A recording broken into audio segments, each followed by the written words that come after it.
मित्रांनो पाठीमागून ड्रायव्हिंग त्याच्यात आपण बसणार आहे. आता बघूया मजा येते का.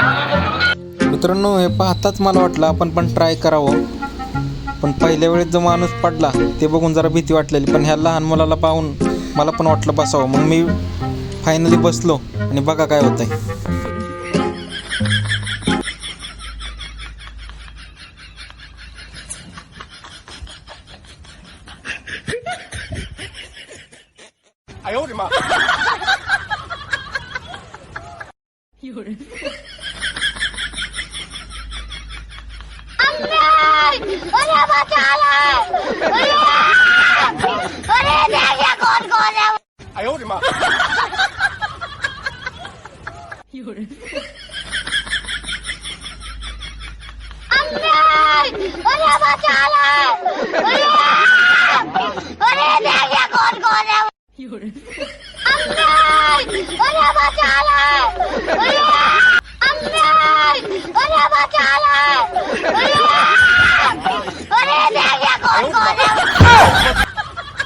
जे कोणी मी कसा पडतोय ते बघायसाठी थांबलेलं त्यांनी नक्की लाईक करा.